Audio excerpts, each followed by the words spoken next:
have that means we have to. Okay, that's good. All right. Ayan. Okay. This is voice notes. Hi, this is what. Hi. Hi, this is Voice Notes by Ella and Michelle.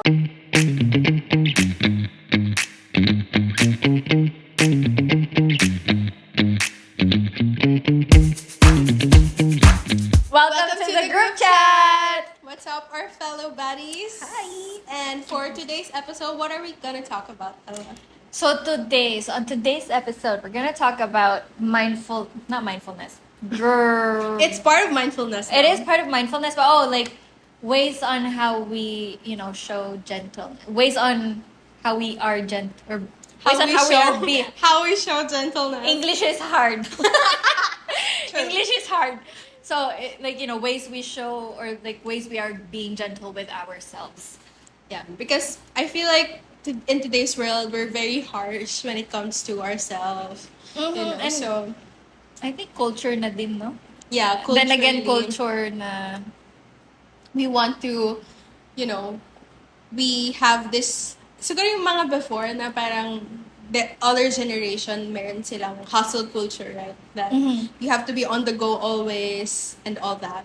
Mm-hmm. So, sometimes we forget about how to take care of our mental health or how to Yeah. practice Oo, self-care. hindi uso yung like parang growing up, I remember nung nagsa-start pa lang when we were all, like, I guess the world was starting to talk about mental health and how it's like also an important piece in our lives, in our well-being. I remember, nasa Pinas pa ako noon, and this was around the time I was in grade 12. So dun parang, I think this was maybe 8-10 years ago or something like that, nung naalala ko when mental health was being talked about. And I remember yung narrative ng yung older generation, mental health, parang, mental health, depression kang nalalaman dyan, parang, it doesn't exist, parang ganun, mental health does not exist. Yun yung narrative nila. And now, I guess the way our generation is somehow different is, we value mental health din as overall part ng well-being natin. That's so true. And siguro also for us na, especially way back when I was in the Philippines, parang I didn't have a notion of how to take care of my mental health. So, being able to actually zero that in or focus it right now. Especially na, for me, wala akong support system. Like, my core support system is not here in Canada. So, mental health has really become one of the things that I try to take care of. Or talagang zero in right now. Yeah. So, it's really important. That's why we wanna say na parang we want to talk about how we want to be gentle with ourselves or True. how we practice gentleness towards ourselves. Yes. Ayan. So, ayan, guys. So we'll try to dabble around like what like our own practices- individual practices on how we, how we are being gentle with ourselves. Ella, do the Ako. honors. All right, doing the honors. Ako, personally, and this is something that I just recently learned. It's not like my entire life na I've been doing this thing.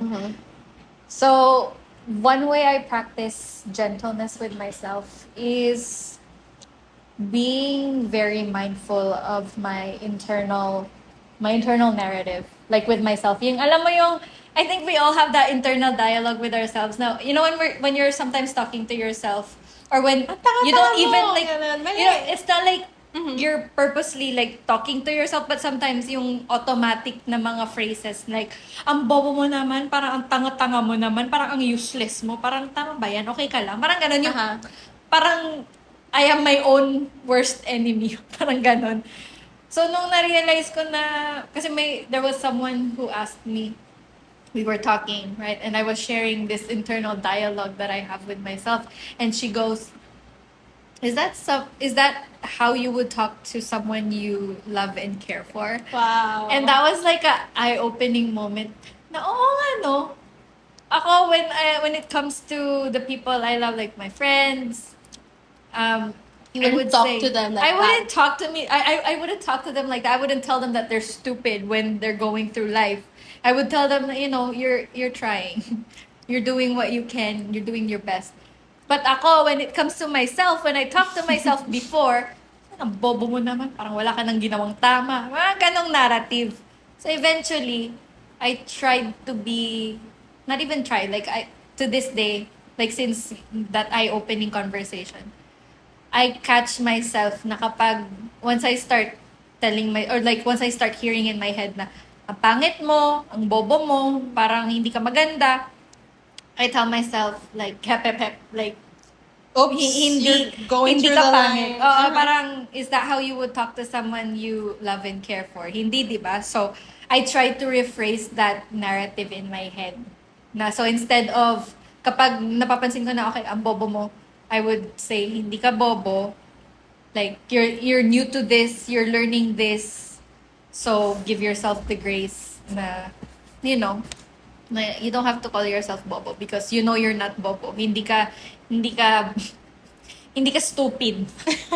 Hindi ka stupid. So yun, that's one way I practice being gentle with myself is being mindful na the way I talk to myself. When you catch yourself doing that, like what is like your pambawi to yourself, or how do you like reframe your mind? Yun, yung parang, I guess, before I even answer that, I feel like that touches on like knowing yourself din. Wow, deep. Very deep. Kailangan Like hanapin knowing sa- yourself in a sense na parang your capabilities. alam mo yung strengths and your own strengths and weaknesses. That way, nobody, not even yourself, na you Yes. can use it against you or anybody else can use it against you. So yun, parang in-establish ko with myself na hindi ka pangit. Maganda ka. Hindi ka naman pangit, girl. Yun na nga. But the thing is, in my head, I'm like, ang pangit mo. Parang pangit ng shape ng face. So, like, everything, like, literally nitpicking on myself. But eventually, like, in-establish ko, hindi ka pangit. Maganda ka. Matalino ka. And, something to show for that is, may natapos kang business admin diploma. Meron Yes. kang social service worker diploma. This is the things that you've done well in life. So, yung parang I back up like Yung mga wins yung mo mga wins ko, before. parang I keep score of that, na parang I keep in mind na at least alam ko this is something to pick from. Let's say for example, yun na nga pag napapansin ko ang bobo mo, yung parang naghahanap ako ng files in my head to counter that. Yeah. Oh, If that makes sense, kasi alam ko kung ano yung value ko, kung alam ko yung mga nagawa ko na dito sa buhay ko that I am proud of, and whatever other insecurities I have na I'm working on, at least aware ako na, oo, ito yung insecurities ko that I'm actively working on right now. So, That's so awesome! Yeah. thank you. Ikaw naman, Michelle. Sa akin, for me, one way I practice gentleness is, kasi, backstory, I'm trying to unlearn being a perfectionist. So, That's a It's like, good one. Talagang, That's a good one. I'm such a perfectionist to a point na there are times I would not try to do things for fear of not doing it well. So, I know a perfectionist could relate na pag, kunyari, they wanna try something and they know they won't be good at it. They would be like, hindi ko na lang gagawin. Pero it's not doing it at all or doing it perfectly, which is unrealistic, di ba? Meron siyang very extreme opposite sides. I It's know. very black and white thinking na it's either gagawin ko siya and, dapat perfect yung results, or hindi ko siya gagawin at all. Kasi parang pinapangunahan mo na at magiging pangit yung outcome. Hindi siya Yeah. perfect. So, yun, super nakaka-paralyze, actually. Perfectionism is paminsan good siya, parang you wanna do your best. Pero there's also this side that most people don't see about perfectionists na they're sometimes scared to do things, new things for fear of like failing. Yeah. Na magawa yun ng tama. So, Oo. Like yung up to your own Ayan, standard. standards. Yung fear to fail your Yeah. own self. like yan talaga. So, it's something that I really wanna remove or unlearn, kumbaga. Because I feel like ang realization ko there is if you don't try new things, how will you get better? How will you be to your up to your own standards, diba? So Oo. you have to be a beginner first. Oo, like we all have to start somewhere. Yun yung Somewhere. sinasabi nila, we all have to start somewhere. Diba? So parang give the grace to myself na this is something new. This is something I've not done before. So it's yeah. okay that I will make mistakes. Oo, it's part of the process, Yeah, diba? it's part of the process. Trust the process, guys. Trust the process, yes. Diba? So parang ang ginagawa ko is I would always, whenever I'm trying to do something or a new thing, I would always give my grace the chance to fail or to make mistakes along the way. Even if my whole system would say na dapat tama yung gagawin mo. Like, always when I do something na I would make mistakes or like minor failures, I would say na, what did I learn from this? Yeah. How can I improve next time? Oo. So, ganong mindset na, imbes na parang, hindi, mali ka at huwag mo nang gawin yan ever again. Kasi Oo. may mga ganong tendency rin sa other side ng perfectionism na parang, hindi ko na ulit to gagawin kasi hindi ko kaya. Pero, it's more of like progress to become better. Again. Oh, I think you touched on a really good point there na yung it's more on a growth mindset. It shows like growth mindset rather than growth mindset is yung parang like it's my first time trying this new thing and you know, next time I can do better. That type of thinking instead of like, ay kasi Hindi ko na nagkamali kaya, ayoko ako. na, hindi ko na gagawin Like hindi ko to. na to gagawin ever again. Parang na-trauma na, hindi na hindi na Na-trauma na. umusad. Oo, hindi na umusad. Hindi ka na naka-go beyond your you know, your potential now. Hindi mo na nakita yung further potential mo kasi sumuko ka na. Yeah. Just look at it on the perspective of how can I see myself improving for the next task or when I try it again. Hopefully I try it again as a perfectionist. Love that. It's very growth mindset siya. I love that. How about you? Your second way Gen- of being gentle about yourself. And I think another way I'm kind of like showing gentleness to myself is by taking myself out. Wow! We love self-care days. So, Date yourself, people. oo, Diba? like, I think I don't know, like establishing that bare minimum that I should be or that I want to do for myself. So that looks like going out by myself. That I could be in a coffee shop or trying out a new local spot because I have this like a folder of like a saved stuff on Instagram of places You that wanna go that I to. want to go to. It could be just like a place like a park or whatever, or it's also like I also have some for food spots because I also love to eat. So yeah, like I do those kinds of like activities even if it's like by myself because I How know does it feel like? So, when you go out, because sometimes I would say like if like being alone, like going by yourself, can be I don't know. Do you feel awkward or somehow like be conscious that you're alone? actually yes, especially when I just started doing it, and I still do get that feeling every now and then when I'm out there by myself. But yeah, eventually I guess you get used to it. And I think that's in a way I practice gentleness with my, like the first thing I mentioned earlier was, you know, being gentle with my own, like being mindful of the internal dialogue I have. Because by me putting myself in those situations where I'm by myself, I'm trying new things, new places by myself, I somehow kind of like step out of my comfort zone, and that's when, you know, a lot of, you know, things come up, like these negative narratives that I have about myself.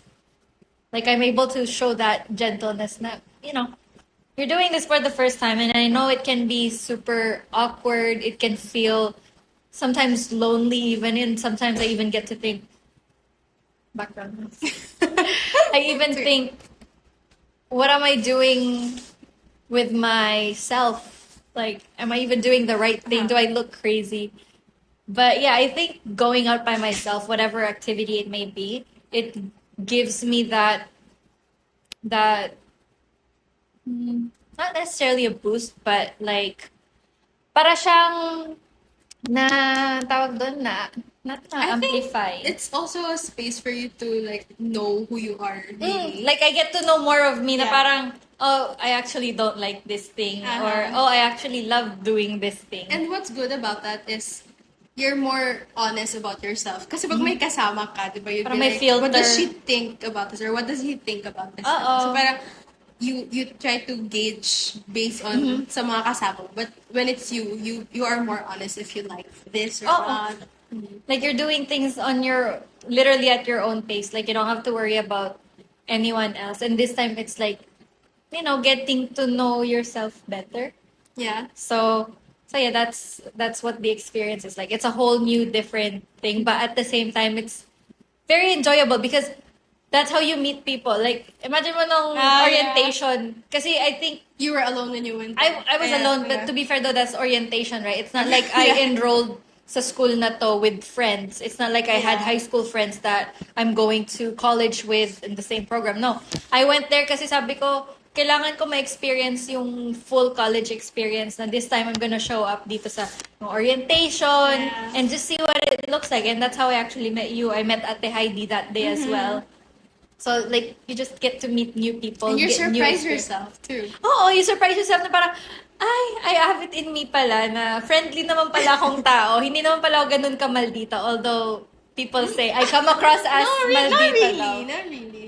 Really? Kasi I think I've gotten that feedback a lot na, I think especially kapag, if I'm by Maybe your myself. look, baka resting bitch face ka. Or resting what. tired look. But yeah. Tired Like, face look. Oo, yung parang may, yung sabi ng iba, and even when I was younger too, I've heard this, it's not a new thing, na parang ang maldita ko daw, tingnan mo, parang ang sungit ko, parang hindi approachable. But actually, that's the vibe I'm going for. I know I never to approach me. Don't talk to me. But yeah, like, I guess going beyond that, because that one feels like the younger version of me. Right now, I'm in a season of my life na I want to get to know more people. I want to be out there. I want to, like, see a different side of me. Because the more I meet new people, the more I get to discover, like, other parts of me. The more I get to improve on the aspects of myself that I actually want to improve on. So yeah, it's a very enriching experience, I would say. Na going out there doing things on my own. That's so hard kasi but for me, like, I want to do that as well. Pero parang ikaw kasi, like, she does it frequently. You know? Like, sometimes I would, like, last time, I was like, Ella, where are you? I wanna, like, let's hang out. And she was dating herself. And I was like, wow. And you know what? When I saw Ella, she was, like, glam. She looked so pretty. Like, Cute. you know, she was like a chick walking around Toronto. And I was like, by herself? Oh my God. So she's really doing it for herself. And I'm really proud of you for that. Ang galing mo doon. Thank you naman so much kasi kung may ibabahagi ako sa inyong advice of the day. Alam mo yung when you find yourself thinking about what other people are thinking of about you or kung ano bang impression nila of you, isipin mo na lang, it doesn't matter what they fucking say. Did they pay your bills? Did the income that you're receiving change? Did it increase? Did it decrease? Diba hindi? So, What do they matter? Like, at the end of the day, it doesn't, and if anything nga, they're not even thinking about you that much. Oh if my anything, God, they're thinking about themselves. Oh my God, what are other people thinking about me? So it's like a cycle na inner mo lang pala yun. Oo, parang Pero it's all in your in head. reality, no one cares. No one cares that much na it's not as deep as you think it is. It's not too deep na, or it's not gravity, yung gravitational na parang hihilahin. Hihilahin ka na sa baba or what. Hindi, parang no one cares too. No one cares that much. Like, it is important, like, I would still want to put it out there. It's important to still, think or care, have that sense of care about what other people think of you. But in a healthy sense na parang... No, it's not gonna revolve around. No, it's not revolving around what other people think. It's good to have a good image. Show ka naman ng self-respect. Respeto naman, guys. Respeto naman, guys! Yes, yung parang respect. Like, yung meron ka pa ding respeto sa sarili mo. Like, when I say na don't think too much about, like, what other people think, it doesn't mean na you're just gonna act anyhow. You're just gonna be rude to other people. You're just going to be yourself. You're still gonna be yourself, just more unapologetically. Siyempre, dapat meron pa ding courtesy, merong manners. That's important. Pero yeah, like just get out of your head na they're not thinking that much about you. If anything, they're thinking a lot about themselves too. Oo. Parang, kaya enjoy mo na lang sarili mo rather than being in your own head na, oh my God, ano kayang iniisip nila about sa akin? Parang, tama ba yung sinabi ko? Mali ba yung ginawa ko? Parang ganun. Like, enjoy mo na lang yung moment na, enjoy mo yung araw, the way it feels on your face, or yung food na kinakain mo, or yung matcha drink mo na, I fucking love matcha so much. Yes. Mga ganun, yung parang being in the moment. The small things. Oh, it's in the small things. Small things!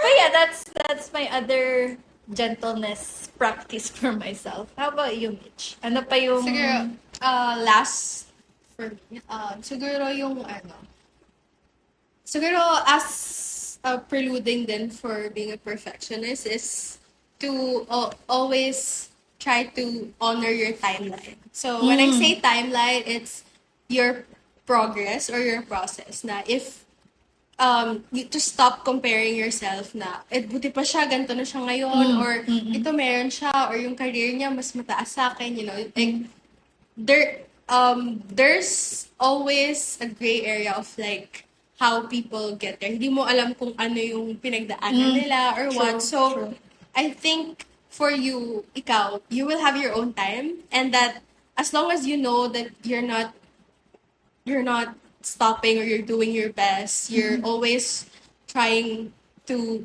move forward. Like, you don't have to think about how slow or how fast you're going. As long as you're going. Oo, as long as you're doing the work, you're putting in the work. Diba? So you don't have to look back or look forward na you try to, yung tipong, it's good to look at the other side of the fence now and then, pero it should not define how you look at your own like path. True. Right? Parang think of it as parang Pinterest board siya na you're looking for inspiration. Oh, na parang you look at other people, you look up to people na, you know, are up to your standards, or like people that are You in want to places become, where you wanna be, or the person that you wanna become, or something like that. Look up to those people, pero wag mong ikukumpara yung sarili mo doon kasi hindi ikaw yun. Maybe that's something that you wanna achieve for yourself as well. Look at it that way. Pero or it's don't not... pressure yourself now. But wala pa akong ganito. Hindi, Diba? hindi dapat ganun. Like what we said earlier nga, diba? Na parang kumpara mo yung sarili mo to your past self, hindi sa other people. Never sa other people.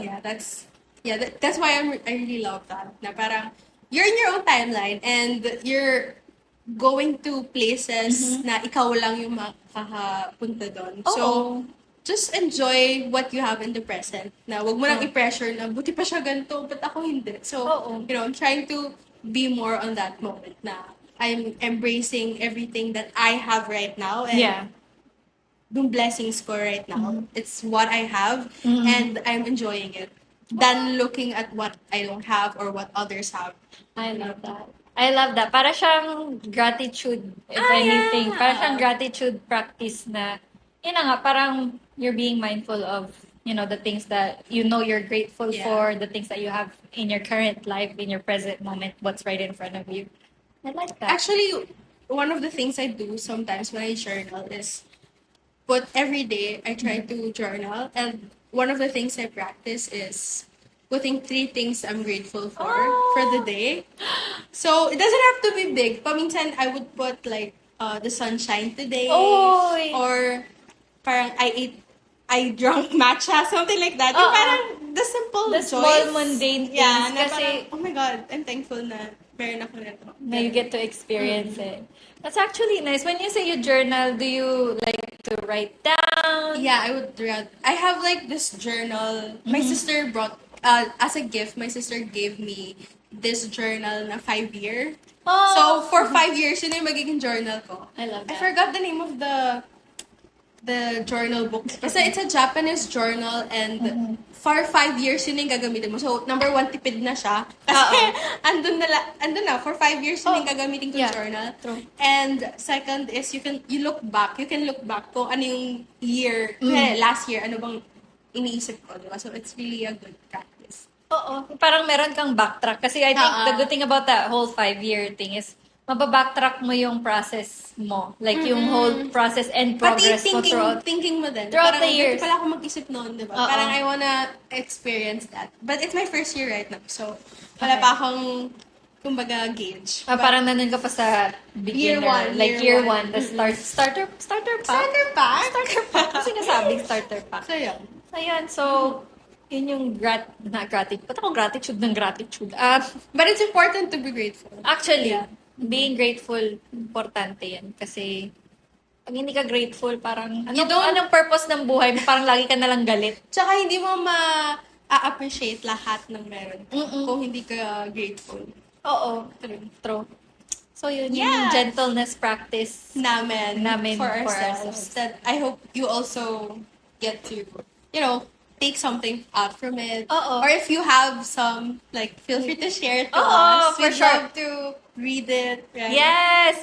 Send na kayo ng DM, send na kayo ng email. Whatever works for you. Snail mail. Just snail mail. So, yun. So, yeah, I think that's it for Know today. your message. Yeah, so... I lied. Never mind. I'm sorry. I lied. So, We have... Yeah, we want to send a future message to ourselves. Mm-hmm. You want to start with that?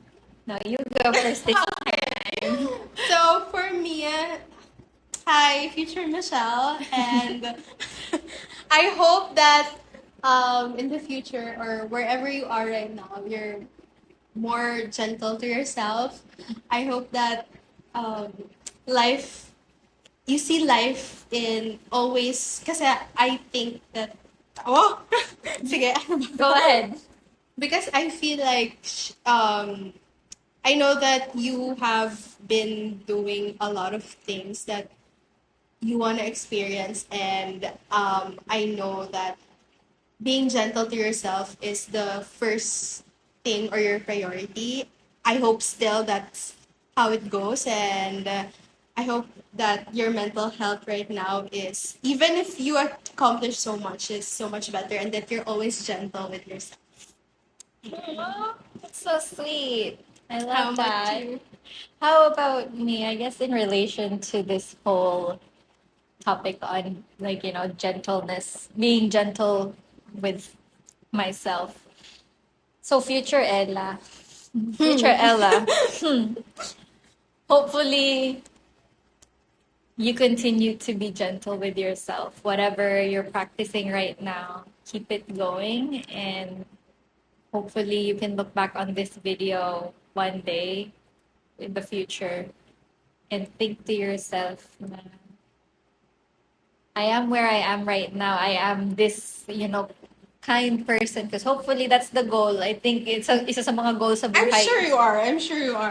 To be kind, to remain kind. Kasi I know how sometimes the world can feel so cruel, and you just want to you feel like you want to turn into this friggin' monster that just don't give a shit about anyone, not even myself. So hopefully you don't turn into that monster. You remain kind and you remain gentle, and I think that all starts within you. So, like I said earlier sa sa pilot episode ba yun? You owe it to yourself to see that success come into fruition one day. So this is one of it. Na hopefully, you look back, makikita mo na you continue to be gentle with yourself, and you still radiate that kindness, that warmth, not only to yourself, but also to the people around you, the people that you love. So yeah, That's so great.